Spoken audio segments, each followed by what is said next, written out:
Good evening, workshoppers. I'm here with a special episode. It has been quite some time since I've done a weekly show, ever since transitioning to the bi monthly format, like years ago at this rate.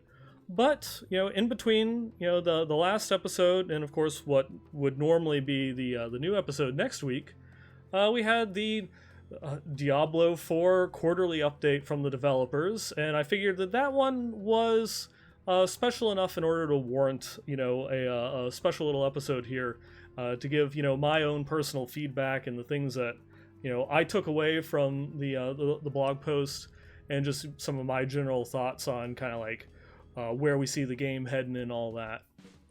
I'm sure that by now it's we're almost a week removed from it, that you probably have read the blog post itself, and there's a lot of other people that have gone through and given their thoughts on it.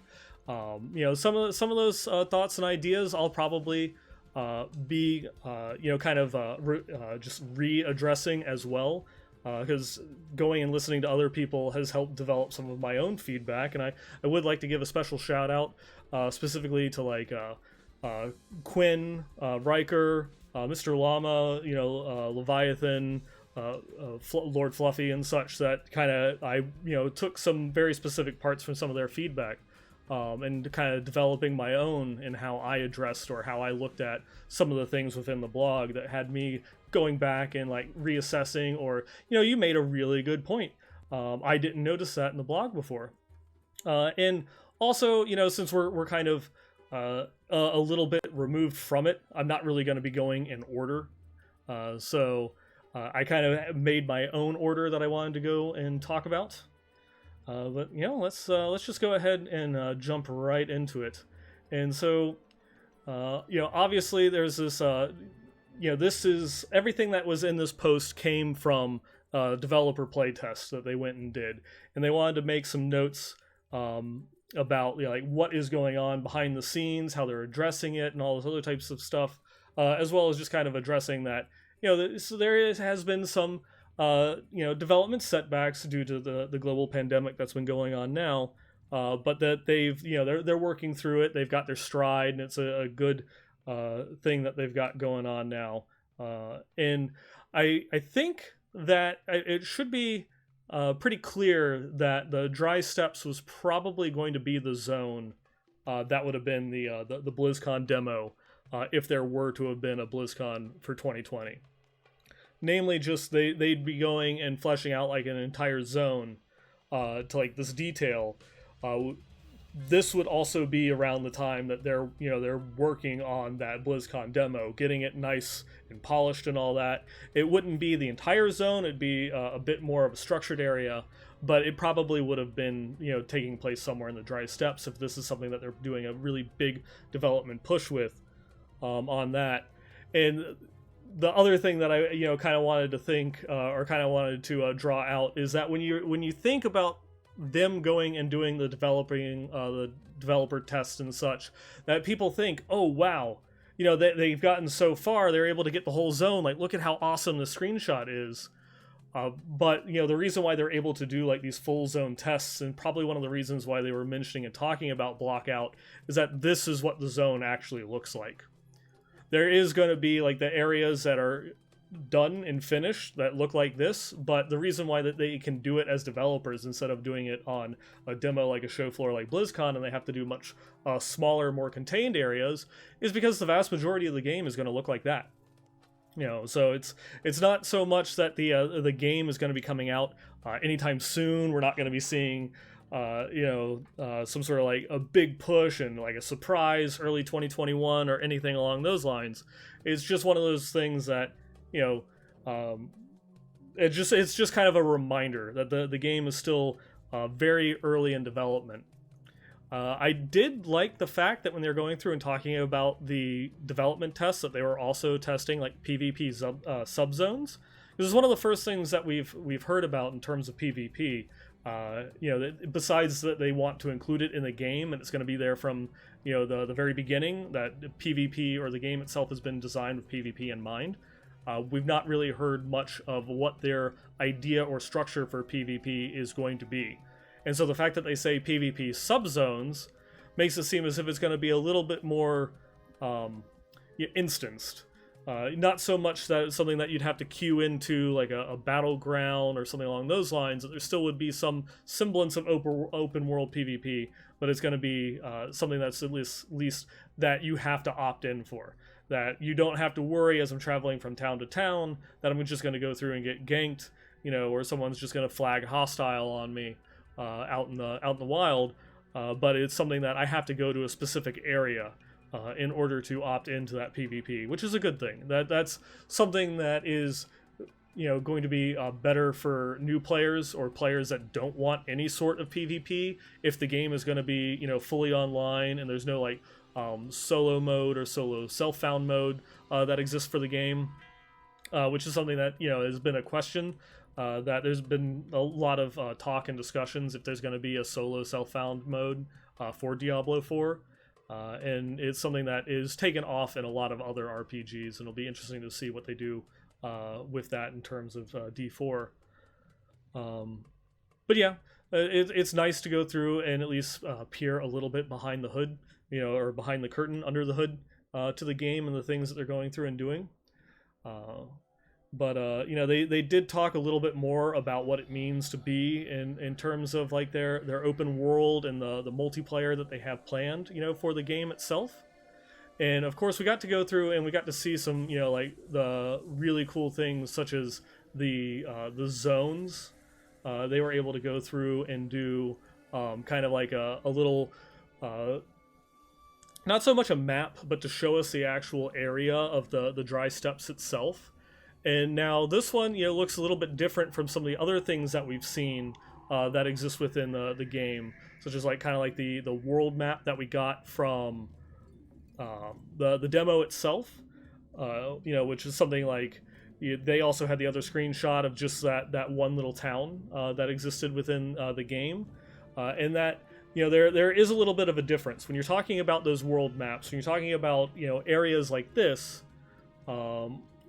It is they're not exactly the same.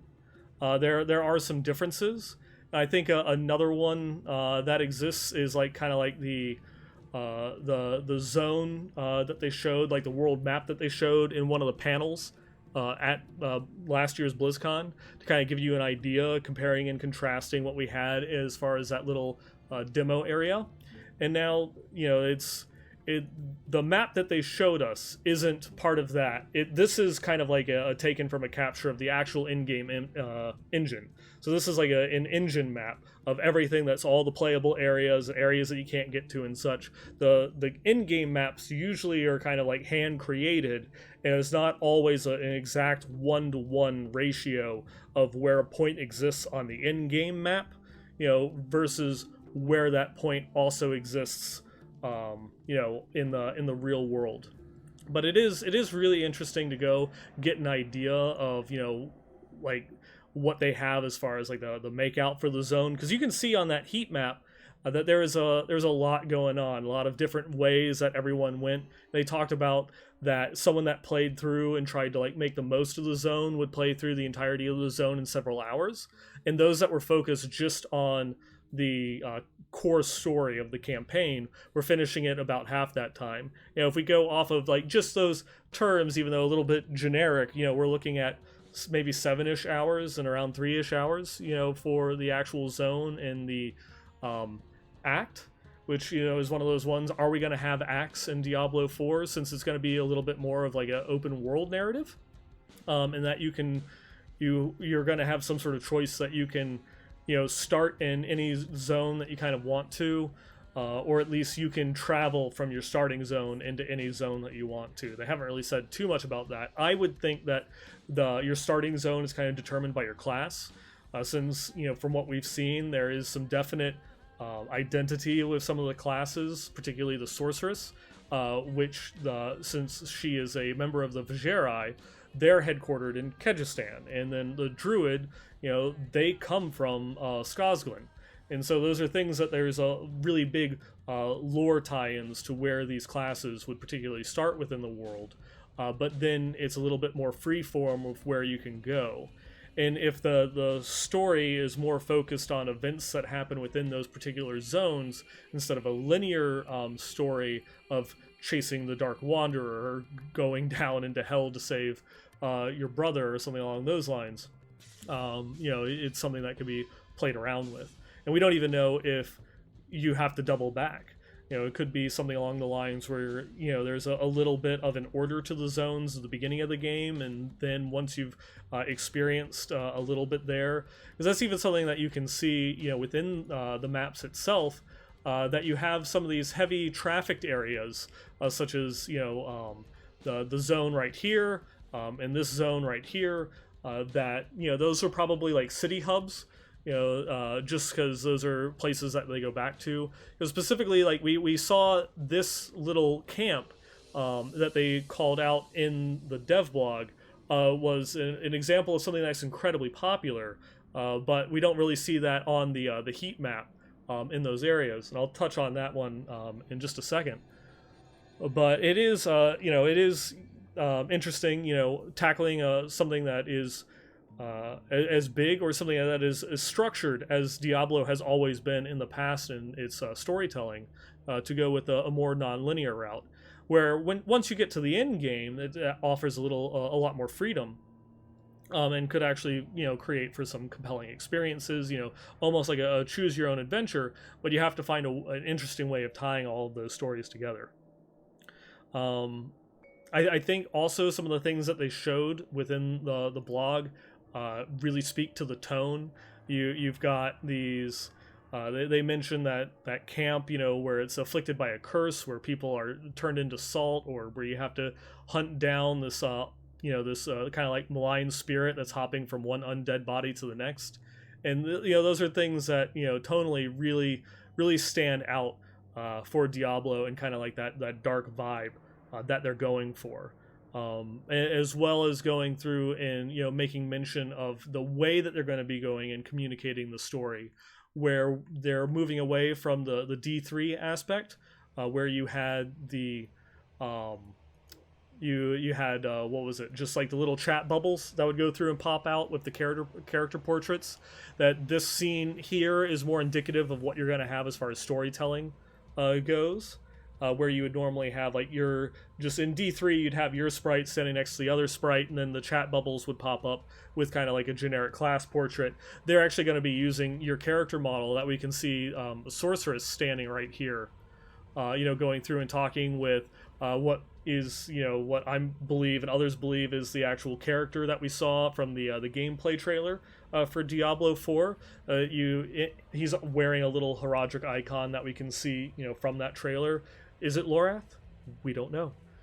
But, going through and just interacting with another character. And that one makes it so that way, you're not as removed from the feeling.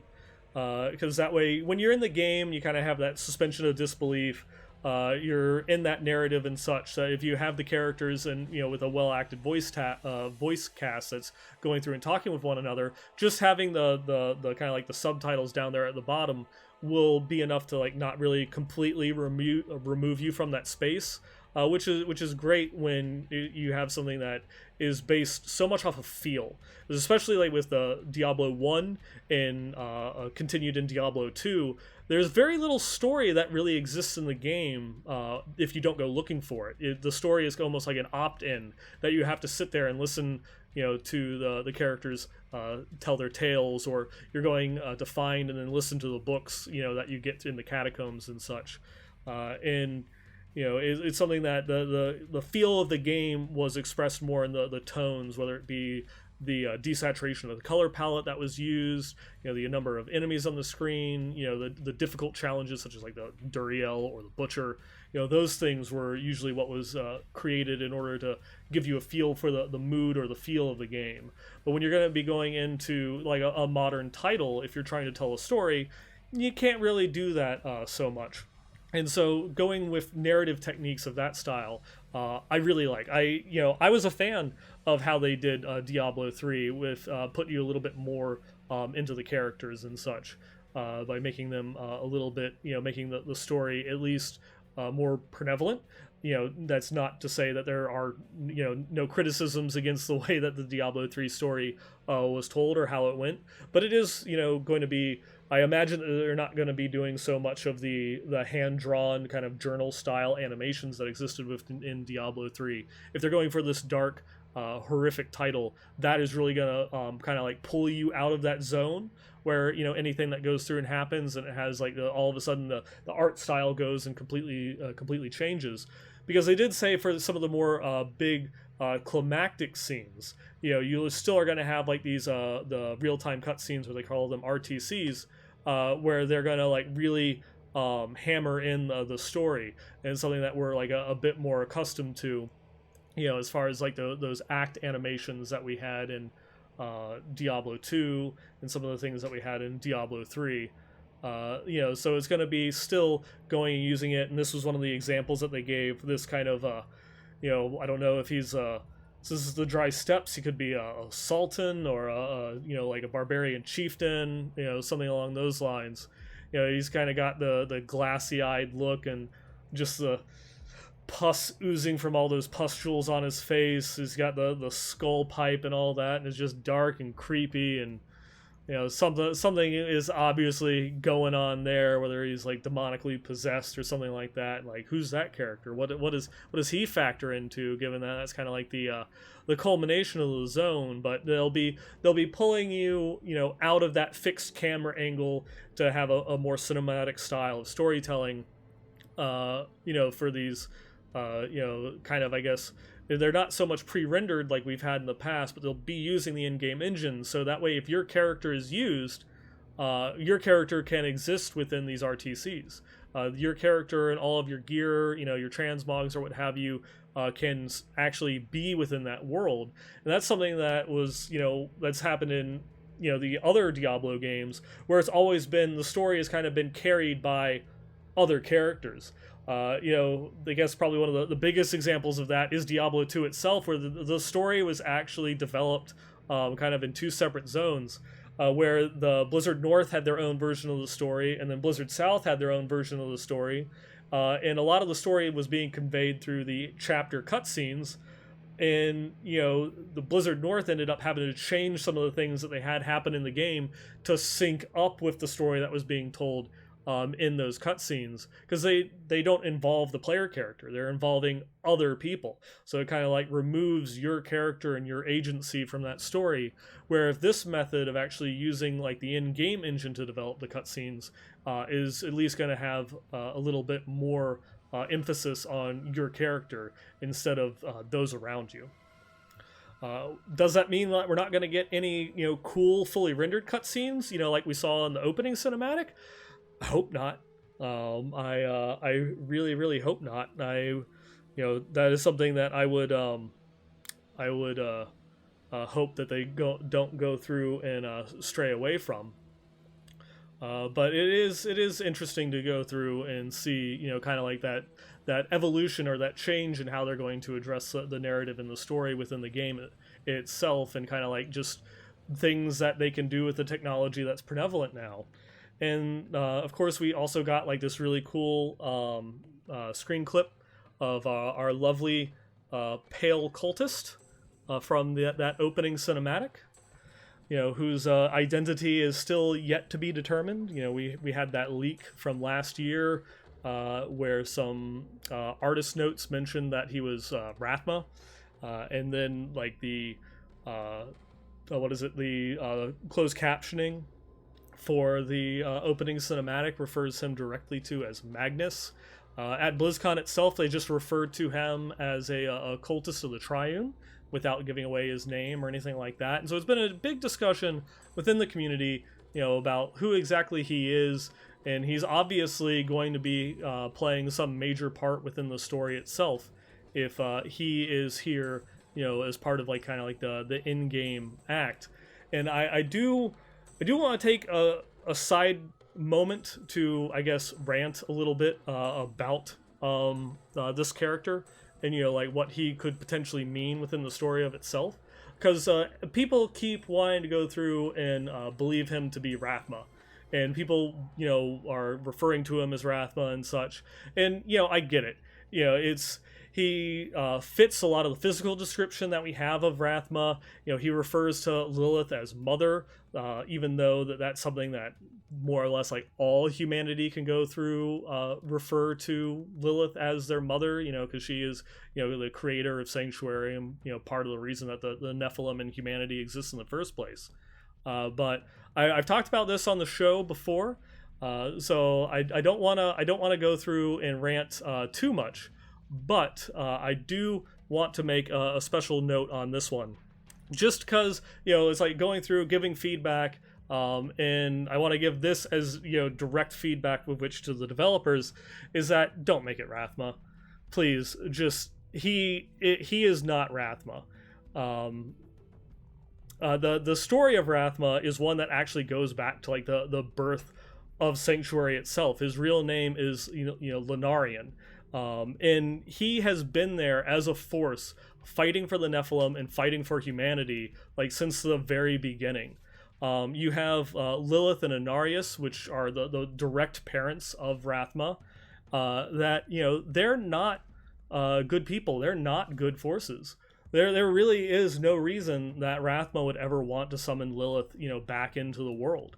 You have to remember that back when Sanctuary was first created and the Nephilim were first born, it was a paradise world that was created by, these renegade angels and demons that had turned their back on the eternal conflict. And they wanted peace. They wanted to be away from all of that war and strife. And there was a lot of conflict that came from the birth of the Nephilim themselves, because these creatures were like abominations. Nothing like this had ever existed since the beginning of time. The only beings like this that had ever existed before was the god, the creator deity of the Diablo universe, Anu, that existed before time. And so this was something that some of them thought that this is too much. We've got to destroy them. And others were like, no, these are our children. We have to protect them. When Lilith saw them, she saw them, one, as her children to be protected, but mostly, this is a tool that I can use to rule over all of creation. I can win the eternal conflict by using the Nephilim. And so she slaughtered everybody. All the angels, all of the demons, except for Anarius, she killed. She used the World Stone, which to go through and kind of take control, of the Nephilim itself. And this is something, kind of like this genocide is something that Rathma witnessed his mother do. And then when Anarius didn't agree with what Lilith did, they fought for control, they fought for power. Anarius couldn't bring himself to kill her, so he banished her. But Anarius didn't have any love for the Nephilim himself. He told them that, you all are, lesser beings, I'm going to basically subjugate you all. And Anarius goes and uses the World Stone to rob them of the majority of their powers and make every successive generation of Nephilim weaker and weaker until we got humans. Again, Rathma was there to witness kind of like the chastisement of his father against his own children. And any of the Nephilim that dared question Anarius's rule, he slaughtered. Anarius was not a sympathetic person. Anyone that dared challenge his vanity, he killed.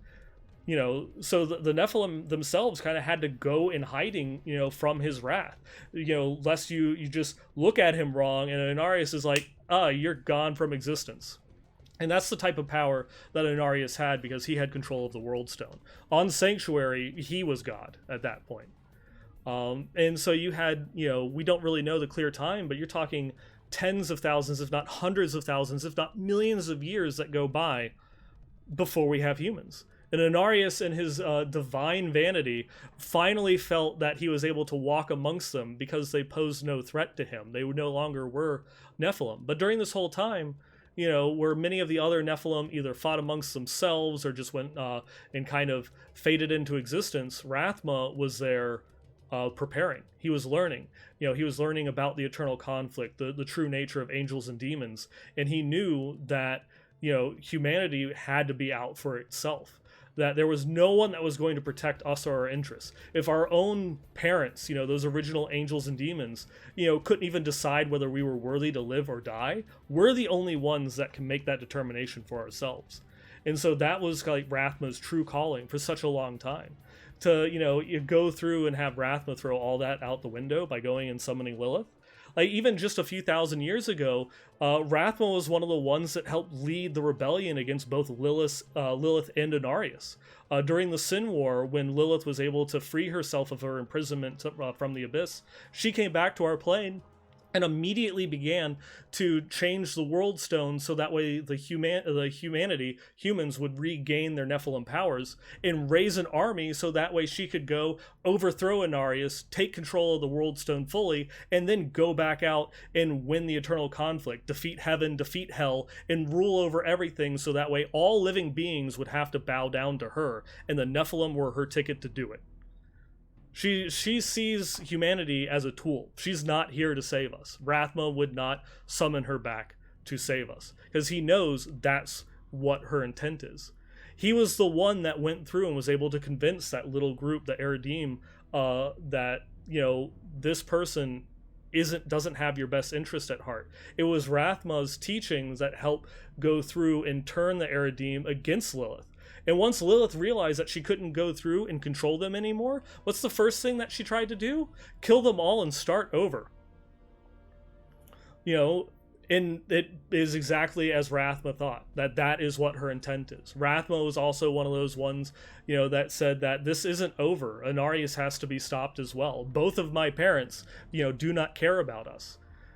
You know, and so even going into the events and seeing like the mass, you know, kind of a genocide that Malthael did, you know, the invasion of heaven from the forces of hell, you know, the near extinction of the human race, which is one of those ones where if you're not quite clear, during the events of Reaper of Souls, Malthael was almost successful in wiping out all of humanity.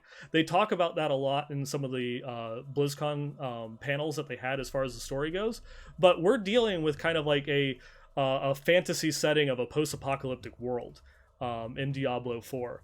And, you know, even if Rathma sat back and watched all that and saw, you know, this is what the angels did, and then that there's this super powerful Nephilim that was able to go through and defeat the prime evil, defeat a supercharged Malthael that was empowered by, you know, thousands if not millions of human souls, and one being was able to go through and stand up against him,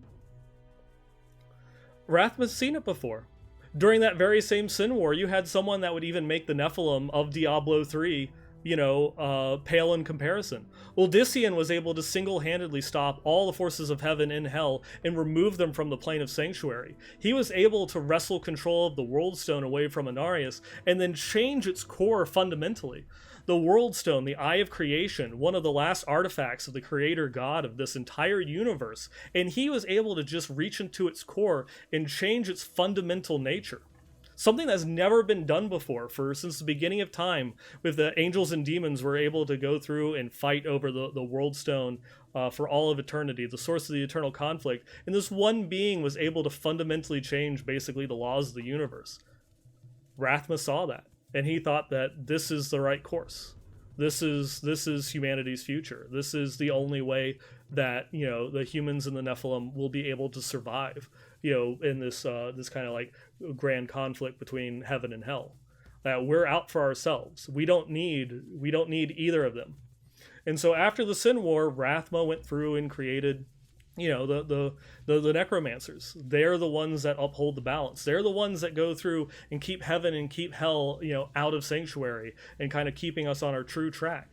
Throughout all of the Diablo novels and such, there's one kind of constant, and that's the necromancers are the unsung good guys of the Diablo universe. To then have kind of their patron go AWOL and summon in someone that wants to enslave all of humanity doesn't really make sense, especially when their actual faction is the priests of Rathma. You know, that it's core to the necromancer identity, and is one of the most popular classes in all of Diablo. To then go through and say that the guy that created them, oh yeah, well, he's crazy now, and you know, he wants to, I guess, summon this really powerful demon into the world to take control of humans, and so we become a tool for the forces of hell to go and defeat heaven or something like that. That's not Rathma. That is not Rathma. You know, that is just, you know, completely opposite of everything that the character is and that the character stands for. So that was again just a little side rant. Really didn't have anything to do with this particular development blog, but just and I've talked about it a lot on the show. Maybe not so much concisely in one point like that, but it was just a direct point that I wanted to make. Please let this character be Magnus. Do not let him be Rathma.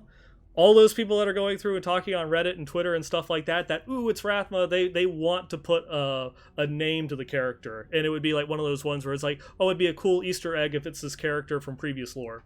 Where, that without any regards to the actual lore of the character, or what he stands for and such. So that's just one of my thoughts. And then also when you were doing all these like great things in terms of narrative and storytelling, it would kind of suck to again put the actual player character kind of like in the back foot, because then it's a story between like one ancient entity and one ancient demon, them going through and doing all these plans to go and destroy Sanctuary, instead of putting it more in the hands of, oh, it's another mortal, it's just another human that survived the apocalypse of this world that is wanting to go through and destroy everything. So that's my soapbox. I will be getting off of it now and going through and continuing. But I guess to kind of like wrap up some of my feedback on like that open world and the storytelling and such. I was going through and looking at the maps, and it was just something that I kind of like clicked in my head. Because we had this map, again, going back to the heat map, where we see where everyone is going, and they called out this one particular town. And then, of course, the first thing that I wanted to go and do is like, well, where is it? Like, how big is this town? Where does it exist in the world itself? And so, I have very, very limited Photoshop skills. But because of this, I've now figured out what like a layer is, and also some shout out to Dread Scythe for going and helping me out with this theory and such. But I found it. So that particular city exists here in the world, and so it kind of like lines up with the roads and such. And again, this is it's just kind of like a disclaimer. This is an in-game map. Put on top of the in-game engine. It's not always one-to-one. There are a lot of changes that they make between the game map and the game engine itself. So they're not always completely to scale. The in-game map is created as a representation of the actual in-game engine itself. So there'll be subtle differences and subtle changes, and not everything will line up. I did go through and try to line up with the roads as best as I could, as kind of like my indicator, but you can see that there's some areas where the zones don't so much line up. And it's also because I'm scaling it and twisting it and such. So but it was kind of cool, like going through and kind of figuring out where it fit within the world. But then, of course, the very next question came up. Where does it fit? How big is this particular zone? Especially when you compare it to the one zone, that we've already seen from the demo that we had of a little area of Skosglen at this last BlizzCon. And again, it's one of those ones where you can see that I've got the map tilted for the in-game map into the render area. In order to go and fit it. But that was when, like, going back and looking at some of the panels and such, the dry steppes itself is actually kind of a tilt. So the in-game engine, they had to tilt it a little bit in order to go through and get it into the blog, because it makes sense that if you have something that's like at an angle, it doesn't make for a good picture, so you want to go through and make it flat. So I went through, and again, thanks to Dread for helping me out in going and kind of like confirming this. But this game is going to be freaking huge, man. This game is going to be huge. Because that is the dry steppes. And it kind of goes through, and again, I'm layering in the in-game map on a real-world engine render on top of another in-game map. So scales are going to be way off. But there's this little, the way that I was able to go and line it up is this little kind of little bay that they had right there in order to go and fit it in. and then the playable area, kind of sizes up with like the size of the town. You have what I'm guessing, like this here is where Shava was fought, and I'm guessing that this also matches up kind of in the same size as where you'll fight a Shava in the dry steppes. And it's like one of those ones where it's like, if this is several hours, what about the rest of it? You've got Skosglen at the top, you've got Fractured Peaks on the side, Kejistan going through in this area, and then the Swamps of Hawazar over there. But that at least was one of those ones that kind of got me pretty hyped, pretty psyched for it, because you've got all of that, and that's just the world. That doesn't count the dungeons. That doesn't count Hell, which they said is going to be going through and taking place as a big part of the game itself. That it looks huge. And again, just to end on a disclaimer, it's an in-game map composited on top of an in-engine render on top of an in-game map. None of them are to scale. There's no one-to-one ratio, and so it might not be fully indicative of the size. It could be smaller, it could be larger. They could go and cut back, from zones. There could be a lot of area that's just that you can't get to. But it's, going back and like doing that adds a little bit more context to the map itself. Because like I said, you've got the area where you have, where you're going to fight a Shava, but then it also describes this white area here that is the Fractured Peaks. That's an entirely different zone. The gray area or the green area up here at the top, that's Skosglen. That's kind of that feature of that different area. And so there's definitely going to be it looks like some very big thematic changes, I guess, kind of like what exists in other MMOs or what exists within the Diablo acts themselves as you transition, just from one zone to another. But it also gives an idea of just like the scope and the level of content that they could provide by just adding in, single zones in the future. And the final piece that I like to go through and end on, of course, is the kind of the part that they end on in the blog, and that's itemization. And this is something that is really important, and a lot of people have covered a lot. I don't really have too much extra to add on to that conversation, but I do have a couple of thoughts on it. They went through and they showed us some rares and some blues. They're giving us an idea of kind of the way that the itemization system is going and shaping up. We have an idea that there's going to be at least between like the two rares, there's random amounts of affixes that can go through and be added onto these items. We have an idea, we see something new like 4% damage while healthy. We don't exactly know what that means, but we kind of have an idea that it is some sort of game state, whether it's above like 70% health or above 50% health or something. But that's kind of like an idea of systems that they're going and developing in the background in order to play off of more of these affixes. And I know some people have also gone through and talked about the numbers, such as like the 1200 weapon attack, the 2600 weapon attack, and such. And it doesn't really mean anything to me. And I take a look at it more. Some people have said that the numbers are too high. They're already going in the area that Diablo 3 did. But it's one of those, well, how much damage does a 2600 attack weapon do to someone that has 2600 defense? We don't know. We have no idea. There's no context to those numbers whatsoever. It could be 10 damage, for all we know. And so those are things to really not get hung up on as much. And then again, like I think a lot of people have complained about Diablo 3 took the numbers too high. And that is, of course, it makes trying to read, millions and trillions of damage when those things are popping up on the screen pretty quickly. It's a hard read. They had to go through and implement the system where it's M's, B's, and big T's. But it's not, it's not easily readable. And so that's why, scaling it back, having some smaller numbers so that readability aspect of the game comes back to it. But I think one of the bigger issues that happened with Diablo 3 is the range of numbers, where a fresh level 70 character is going to be doing, hundreds of thousands, if not millions of damage. And as soon as they get like a powerful legendary or a couple of set pieces, now they're doing hundreds of millions of damage.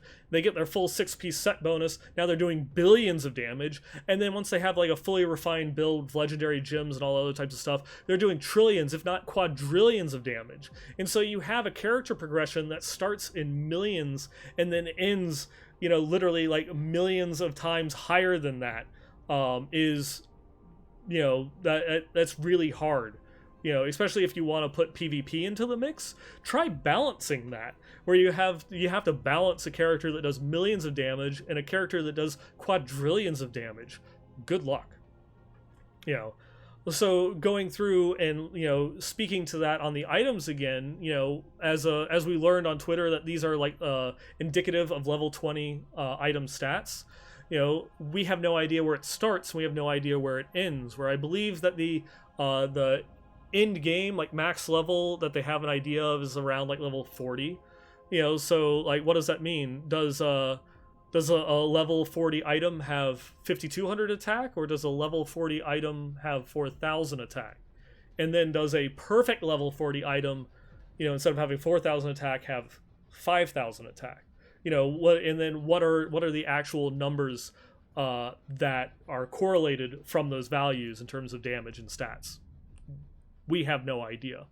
And so, you know, the feedback is that we're cautious of the numbers that existed within Diablo 3.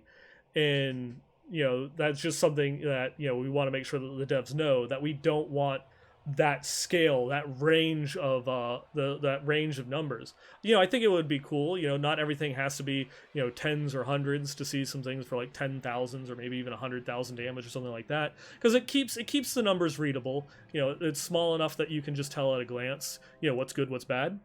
But it gives you also something to play with and feel powerful, because you see some progression in the amount of damage that your character does. Now, how that ties into the defense and the attack, we'll have to wait and see. Also, one of those other ones, you know, when you go and you start having crushing blow, you know, like crushing blow damage, crushing blow values, that of course can be problematic. And I know others have gone and commented on that, especially when you saw some of the ones on the legendaries. But, you know, the majority of the Diablo 4 team also worked on Diablo 3. And something that I think that a lot of people forgot is that they tried to implement Crushing Blow in Reaper of Souls. They tried a couple of different ways to balance it, but ultimately dropped it, you know, before the game launched.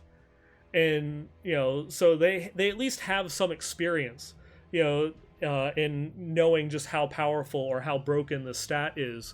So I imagine that is going to take a different shape, where, you know, traditionally in Diablo 2, Crushing Blow was just a chance at doing a percent of the monster's health as damage. You know, so that way they would just all of a sudden, boom, it takes 10% off of your current, the mob's current health total. Very powerful stat, and the monsters in Diablo 2 were scaled to the point that you had to have Crushing Blow if you were a melee class, because they just had so much disgusting amounts of health in order to go and burn through it, compared to the paltry amount of damage that you would do with most weapon skills. You know, so at least, you know, I'll say the piece, you know, the Diablo 2 style of Crushing Blow, very hard to balance. Again, try factoring that one into PvP. But I will be interested in seeing, you know, a team that's already tried to tackle it once and decided that we can't balance this, we'll save it for later, and what they've learned, you know, over the last 6 years now, since they last, you know, tried to go through and implement Crushing Blow, what they've come up with in order to make it an interesting stat that is different from Critical Strike. You know, we can see in the legendaries that there is, you know, they're kind of going for a semi, like, set related area, where you have like the teleport skill can give you Critical Strike, and then that triggers the next one where your, you know, minor destruction spells, when they crit, you know, makes your major destruction spells, you know, free. And that was some feedback, at least like from the playable demo, like with the sorceress, that it was really hard to like use Meteor. You were better off just, throwing fireballs, in terms of the resource cost on it. But if you had this combo within that context, it'd be cool, because I can go through, teleport, get that critical strike bonus. Now, I have a higher chance to crit, with my fireball, and when it does, I get to cast Meteor without feeling guilty by it, or without sitting around, for 5 or 6 seconds while my arcane power regenerates to then, cast Meteor again. It makes the gameplay at least a little bit more dynamic. And it's the same thing that you can see in the other ones. We have the two other pairs. The increased fury generation with the increased fury damage, the ability that increases the critical strike chance of your storm skills, and then your storm skill critical strikes turn into kind of an AoE dot around you. Like those affixes, at least to me, they're interesting. They're unique.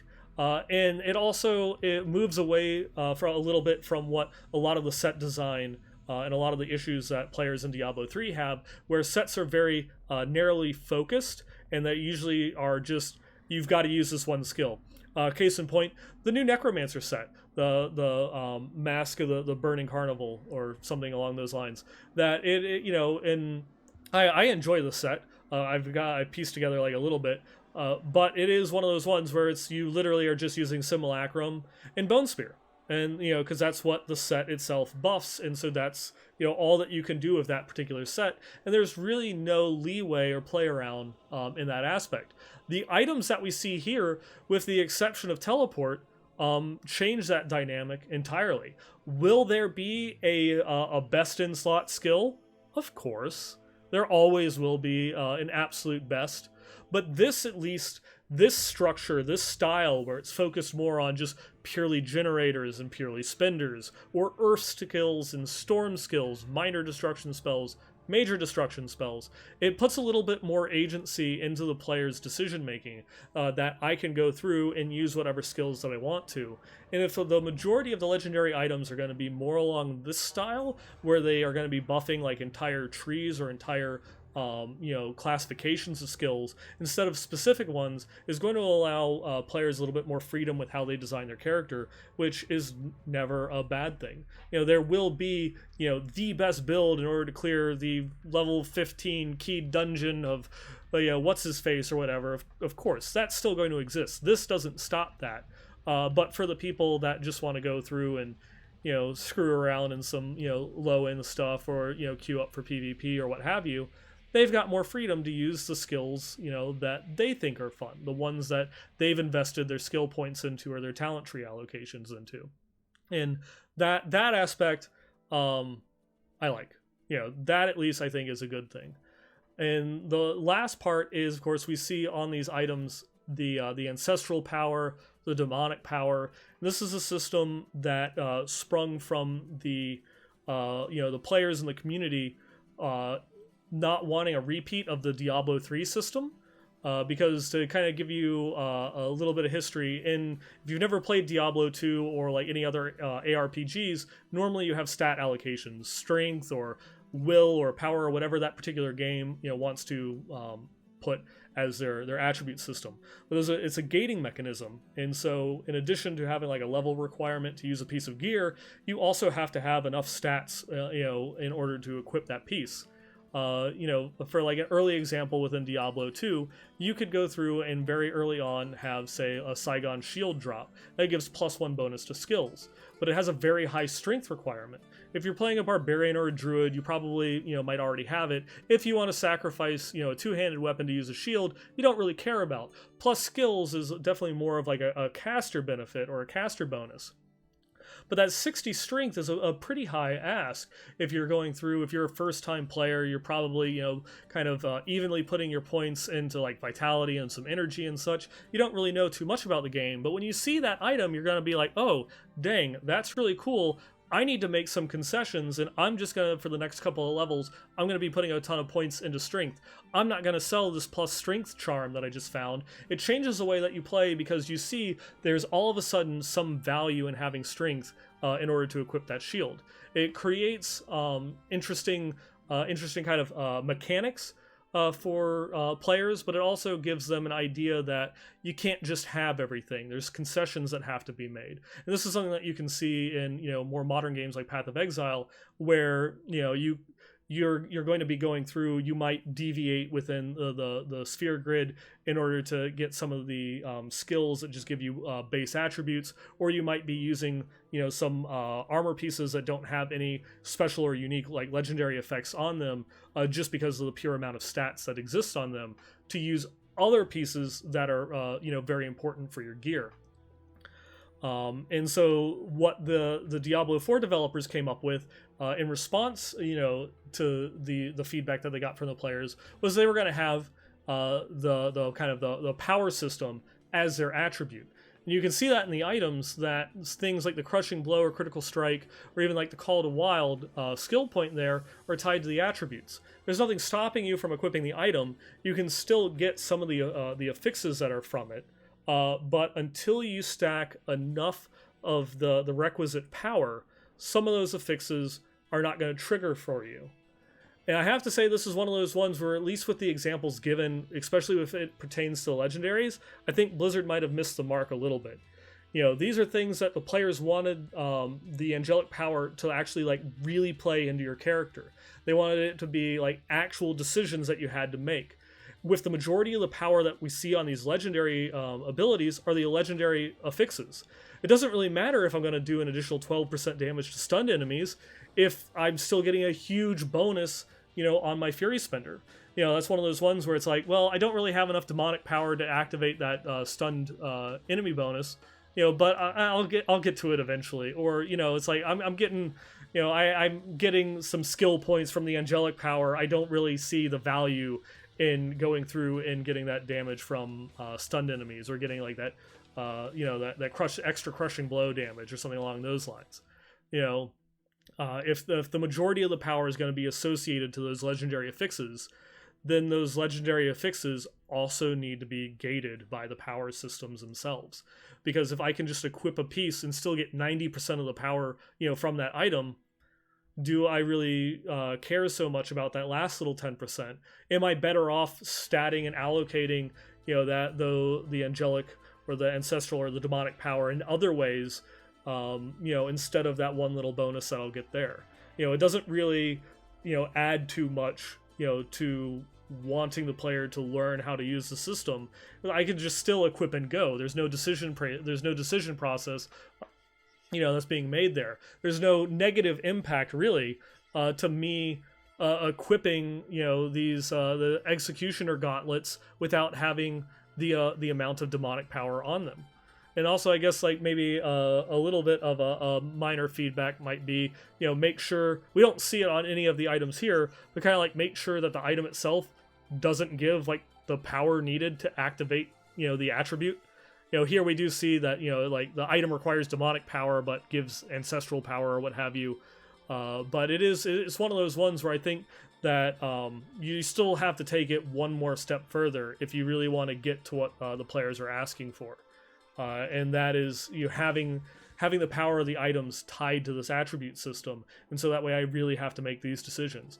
Do I have to give up one entire item slot in my build to have a piece of regular gear that just has a ton of angelic power on it to activate 3 of the legendary attributes on the rest of my build? That's the type of decision making that players that are giving this feedback, wanting that angelic system to have. And that's kind of like my thoughts on that, my feedback that I really haven't seen too much.